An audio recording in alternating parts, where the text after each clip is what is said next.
നമസ്കാരം. മലയാളി വാർത്തയിലേക്ക് സ്വാഗതം. നാടിനെ ഒന്നടങ്കം ഞെട്ടിച്ചും മനസാക്ഷിയെ നടുക്കിയും കായംകുളം ആറാട്ടുപുഴയിൽ കനകക്കുന്ന് സ്വദേശിനിയായ തങ്കമ്മ എന്ന വയോധികയെ അതിക്രൂരമായി കൊലപ്പെടുത്തി കായലിൽ കെട്ടിത്താഴ്ത്തിയതിൽ ദുരൂഹതകൾ ഇപ്പോഴും ബാക്കിയാണ്.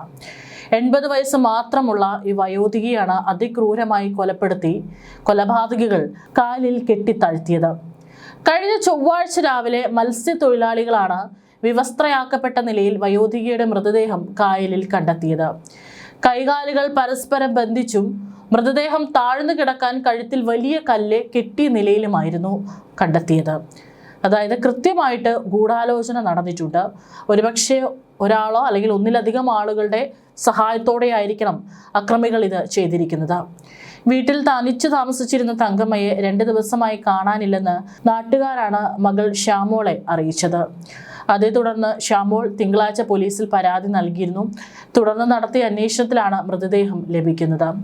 തങ്കമ്മ ധരിച്ചിരുന്ന സ്വർണ്ണവളകളും മോതിരവും പണവും നഷ്ടപ്പെട്ടതിനാൽ സ്വർണം കവരാൻ നടത്തിയ ആസൂത്രിത കൊലപാതകമാണിതെന്നാണ് പോലീസിന്റെ പ്രാഥമിക നിഗമനം. തങ്കമ്മയെ ജീവനോടെയാണ് കായലിൽ കെട്ടിത്താഴ്ത്തിയതെന്നാണ് പോസ്റ്റ്മോർട്ടം റിപ്പോർട്ട്. തലയ്ക്ക് പിന്നിൽ ആഴത്തിലുള്ള മുറിവുണ്ടായിരുന്നുവെങ്കിലും കായലിലെ വെള്ളം ഉള്ളിൽ ചെന്നതാണ് മരണകാരണമെന്ന് കണ്ടെത്തി. ഞായറാഴ്ച രാത്രിയിലെ അതിശക്തമായ മഴയത്താണ് കൊലപാതകം നടന്നതെന്നാണ് സൂചന. ആളൊഴിഞ്ഞ വീട്ടിൽ നിന്നും പ്രധാന വഴി ഒഴിവാക്കി വീടിന് പുറകിലുള്ള കായൽ വഴിയിലൂടെയാണ് ഒന്നിൽ കൂടുതൽ വരുന്ന പ്രതികൾ വയോധികയിലെ കായലിലേക്ക് എത്തിച്ചിരിക്കുന്നത്. ആഭ്യന്തരമന്ത്രിയുടെ സ്വന്തം മണ്ഡലത്തിൽ ഇത്രയും മൃഗീയമായ കൊലപാതകം നടന്നിട്ടും പ്രതികളെ കണ്ടെത്താൻ പോലീസിന് ഇതുവരെ സാധിച്ചിട്ടില്ല.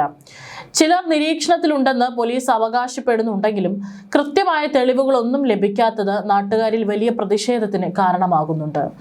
അതായത് ഇത്രയും ഒരു ക്രൂരമായിട്ടുള്ള കൊലപാതകം നടന്നിട്ടും മോഷണവും കൂടെ നടന്നിട്ടും ഇതുവരെയായിട്ടും പ്രതികളിലേക്ക് നയിക്കുന്ന യാതൊരു തുമ്പും പോലീസിന് ലഭിച്ചിട്ടില്ല എന്നുള്ളതാണ് ഏറെ ഞെട്ടലുണ്ടാക്കുന്നത്. തങ്കമ്മയെ ജീവനോടെയാണ് കായലിൽ കെട്ടിത്താഴ്ത്തിയതെന്നാണ് പോസ്റ്റ്മോർട്ടം റിപ്പോർട്ട് വ്യക്തമാക്കുന്നത്. അതിൽ നിന്ന് തന്നെ കൊലപാതകത്തിന്റെ ക്രൂരത നമുക്കറിയാം. പ്രതികൾക്ക് വെറും മോഷണം മാത്രമായിരുന്നില്ല, കൃത്യമായിട്ട് കൊലപ്പെടുത്തണം. മാത്രമല്ല മൃതദേഹം ലഭിക്കാതിരിക്കാനാണ് കല്ല് കെട്ടി ശരീരത്തിൽ കല്ല് കെട്ടിയതിനു ശേഷം കായലിൽ താഴ്ത്തിയിരിക്കുന്നത്. ആദ്യം തലയ്ക്കടിയേറ്റ നിലയിൽ ബോധരഹിതയായ വയോധികയുടെ ശ്വാസകോശത്തിൽ കായലിലെ വെള്ളം ഉള്ളിൽ ചെന്നാണ് മരണം സംഭവിച്ചിരിക്കുന്നത്. ഇത് കൊലപാതകത്തിന്റെ ക്രൂരത ഇരട്ടിയാക്കുന്നു.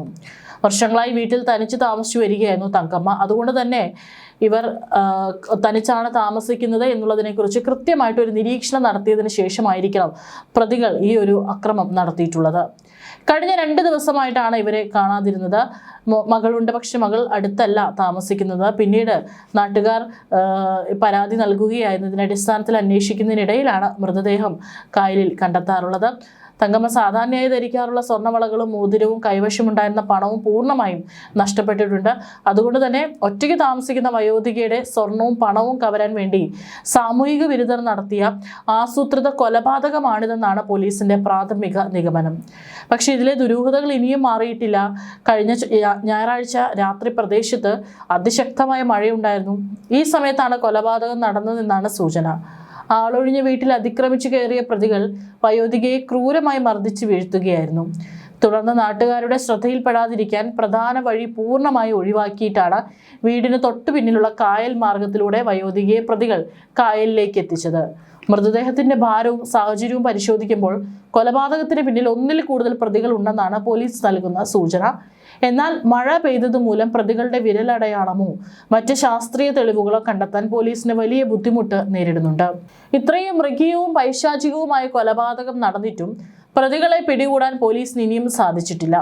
ചില സംശയാസ്പദമായ വ്യക്തികൾ നിരീക്ഷണത്തിലുണ്ടെന്നും സൈബർ സെല്ലിന്റെ സഹായത്തോടെ അന്വേഷണം പുരോഗമിക്കുകയാണെന്ന് പോലീസ് അവകാശപ്പെടുന്നുണ്ടെങ്കിലും കൃത്യമായ ഒരു സൂചനയും നൽകാൻ അവർക്ക് കഴിഞ്ഞിട്ടില്ല. തുമ്പുണ്ടാക്കാൻ പോലീസിന് സാധിക്കാത്തതിൽ കായംകുളം പരിസര പ്രദേശങ്ങളിലും വലിയ തോതിലുള്ള ജനകീയ പ്രതിഷേധമാണ് ഉയരുന്നത്. ഒറ്റയ്ക്ക് താമസിക്കുന്ന വയോധികർക്ക് നാട്ടിൽ യാതൊരുവിധ സുരക്ഷയുമില്ലെന്ന ആക്ഷേപം ശക്തമായിട്ടുണ്ട്. പ്രതികളെ എത്രയും വേഗം നിയമത്തിന് മുന്നിൽ കൊണ്ടുവരണമെന്നാവശ്യപ്പെട്ട് ആക്ഷൻ കൗൺസിൽ രൂപീകരിക്കാനുള്ള നീക്കത്തിലാണ് നാട്ടുകാർ. ഏതായാലും സൈബർ സെൽ അടക്കം പരിശോധനയുമായി രംഗത്തുണ്ട്. ഈ ഒരു കൊലപാതകം നടന്നെന്ന് കരുതുന്ന സമയങ്ങളിൽ ഏതെങ്കിലും അവരുടെ മൊബൈൽ ടവറുകളിൽ ഏതെങ്കിലും മൊബൈൽ ഫോൺ ആക്റ്റീവ് ആയിരുന്നു എന്നിവ അടക്കമുള്ളത് കണ്ടെത്തിയായിരിക്കും അന്വേഷണം നടക്കുക. മാത്രമല്ല, ആ വീട്ടിൽ നടത്തിയ പരിശോധനയിൽ ഒന്നും തന്നെ പ്രതികളിലേക്ക് നയിക്കുന്ന യാതൊരു തെളിവും കണ്ടെത്തിയിട്ടില്ല എന്നുള്ളതാണ് പോലീസിനെയും കുഴയ്ക്കുന്നത്. ഏതായാലും ചില ആളുകളെ സംശയാസ്പദമായ രീതിയിൽ നിരീക്ഷണത്തിലാണ് എന്നുള്ള റിപ്പോർട്ടുകൾ കൂടി പുറത്തു വരുന്നുണ്ട്. തീർച്ചയായിട്ടും ഇത്തരത്തിൽ മോഷണത്തിനായിട്ട് എത്തി പിന്നീട് തെളിവ് നശിപ്പിക്കലിന്റെ ഭാഗമായിട്ട് മൃതദേഹം അടക്കം കിട്ടാതിരിക്കാനുള്ള നീക്കങ്ങളാണ് പ്രതികൾ നടത്തിയിട്ടുള്ളത്. അതിനിടയിലാണ് മൃതദേഹം കിട്ടുന്നത്. അന്വേഷണം പുരോഗമിച്ചുകൊണ്ടിരിക്കുകയാണ്. പ്രതികളിലേക്ക് ഇതുവരെ എത്താനായിട്ട് പോലീസിനെ കൊണ്ട് സാധിച്ചിട്ടില്ല.